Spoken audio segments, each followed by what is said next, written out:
আর বিকেলে রান্নাঘরে রান্না হচ্ছে শুক্তো আর সজনে ডাঁটা দিয়ে বেগুন কুমড়ো আর শিম গাজর বরবটি সব দিয়ে সর্ষে গুঁড়ো দিয়ে একটা মাখা মাখা তরকারি রান্না বসিয়েছি। দেখাই আপনাদের, এটা হচ্ছে শুক্তো আর হচ্ছে সজনে ডাঁটা আমি ভেজে রেখে দিয়েছি। ভেজে সুন্দর তরকারি করবো মাখা মাখা।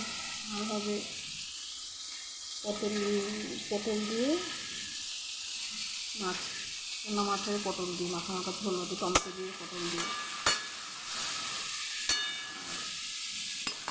রান্না করছি। অনেক দেরি হয়ে গেছে, আজকে প্রচুর দেরি হয়ে গেছে। সাড়ে 5টা বাজে, সাড়ে 5টা রান্না এসেছি। গল্প ক্ষেত্রে গোছানো হয়নি এখন পর্যন্ত, সব শেষ হয়নি, এখনও লাগবে 1 সপ্তাহ মতন লাগবে।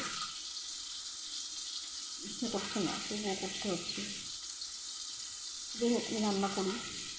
এটাকে চলে আসবে চা খাওয়ার জন্য এক্ষুনি। এখনও কাজ করুন।